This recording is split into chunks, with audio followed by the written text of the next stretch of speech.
Friends, ಜನರು ಯಾವಾಗಲೂ ಜಾಸ್ತಿ ಮಾತಾಡೋರನ್ನೇ ಗಮನಿಸ್ತಾರೆ.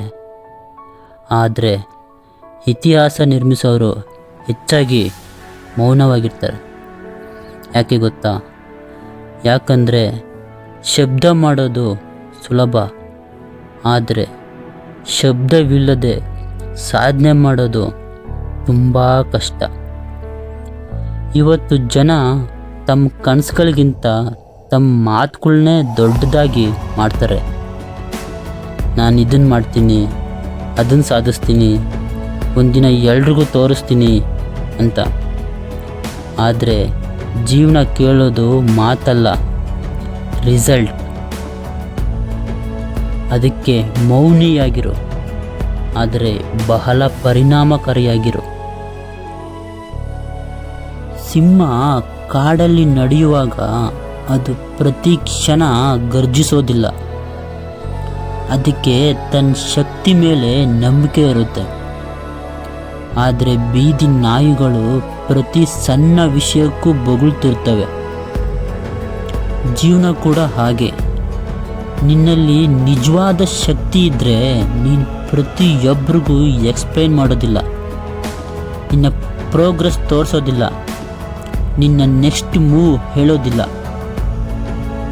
ಈ ಜಗತ್ತಿನಲ್ಲಿ ಜಾಸ್ತಿ ಮಾತಾಡೋರಿಗೆ ಸ್ವಲ್ಪ ಸಮಯ ಅಟೆನ್ಷನ್ ಸಿಗಬಹುದು, ಆದರೆ ಮೌನವಾಗಿ ದುಡಿಯೋರಿಗೆ ಒಂದು ದಿನ ಸ್ಟ್ಯಾಂಡಿಂಗ್ ಓವೇಷನ್ ಸಿಗುತ್ತದೆ. ಒಂದು ಸತ್ಯ ಏನು ಗೊತ್ತಾ? ನಿಶಬ್ದದಲ್ಲೇ ದೊಡ್ಡ ಸಿಡಿಲು ಹುಟ್ಟೋದು. ನೀನು ಮೌನವಾಗಿದ್ದೀಯಾ ಅಂದರೆ ನೀನು ದುರ್ಬಲನಲ್ಲ, ನೀನು ಪೇಷನ್ಸ್ ಬಿಲ್ಡ್ ಮಾಡ್ತಿದ್ದೀಯಾ ಅಂತ ಅರ್ಥ. ಫೋಕಸ್ ಬಿಲ್ಡ್ ಮಾಡ್ತಿದ್ದೀಯಾ ಅಂತ, ಪವರ್ ಬಿಲ್ಡ್ ಮಾಡ್ತಿದ್ದೀಯಾ ಅಂತ ಅರ್ಥ. ಒಂದು ಬಾಣನ ದೂರಕ್ಕೆ ಬಿಡಬೇಕಂದ್ರೆ ಮೊದಲು ಅದನ್ನು ಹಿಂದೆ ಎಳಿಬೇಕು. ಅದೇ ರೀತಿ ಜೀವನನೂ ನಿನ್ನನ್ನು ಹಿಂದೆ ತಳ್ತಿದೆ ಅಂದರೆ ಅದು ಅಂತ್ಯ ಅಲ್ಲ, ನಿನ್ನ ಲಾಂಚ್ಗೆ ಪ್ರಿಪ್ರೇಷನ್. ಇನ್ನೊಂದು ಸತ್ಯ ಹೇಳ್ತೀನಿ ಕೇಳು. ನಿನ್ನ ಬಗ್ಗೆ ಎಲ್ರಿಗೂ ಎಕ್ಸ್ಪ್ಲೇನ್ ಮಾಡೋದು ನಿಲ್ಲಿಸು. ನಿನ್ನ ವ್ಯಾಲ್ಯೂ ಪ್ರೂವ್ ಮಾಡೋದು ನಿಲ್ಲಿಸು. ಯಾಕಂದರೆ ಡೈಮಂಡ್ ತನ್ನ ಬೆಲೆನ ಯಾರಿಗೂ ಹೇಳೋದಿಲ್ಲ, ಅದರ ವ್ಯಾಲ್ಯೂ ಜನರಿಗೆ ಗೊತ್ತಾಗ್ತದೆ. ಮರ ನೆಲದೊಳಗೆ ವರ್ಷಗಳ ಕಾಲ ಬೇರ್ ಬೆಳೆಸ್ಕೊಂಡು ಆಮೇಲೆ ಆಕಾಶ ಮುಟ್ಟುತ್ತದೆ. ಅದೇ ರೀತಿ ನಿನ್ನ ಸೈಲೆಂಟ್ ಕೂಡ ಒಂದು ದಿನ ದೊಡ್ಡ ರಿಸಲ್ಟ್ ಕೊಡುತ್ತೆ. ಆದ್ದರಿಂದ ಬೆಳಿಗ್ಗೆ ಬೇಗ ಎದ್ದು ಕೆಲಸ ಸ್ಟಾರ್ಟ್ ಮಾಡು. ಯಾರು ಬಿಲೀವ್ ಮಾಡದಿದ್ರೂ ಕಂಟಿನ್ಯೂ ಮಾಡು.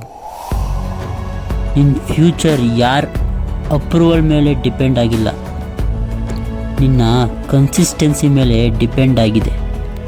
ಹಾಗಾಗಿ ನೆನಪಿರಲಿ, ಮೌನವಾಗಿರೋ ಆದರೆ ಬಹಳ ಪರಿಣಾಮಕಾರಿಯಾಗಿರೋ.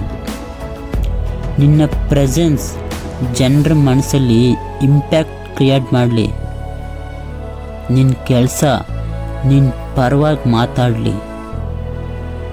ಕೊನೆಯಲ್ಲಿ ಒಂದು ಮಾತು, ಶಬ್ದ ಮಾಡುವವರು ಕೆಲವು ಕಾಲ ಮಾತ್ರ ಕಾಣಿಸ್ತಾರೆ, ಆದರೆ ಮೌನವಾಗಿ ಇತಿಹಾಸ ಬರೆಯೋರು ಯುಗಗಳೇ ಕಳೆದರೂ ನೆನಪಾಗ್ತಾರೆ.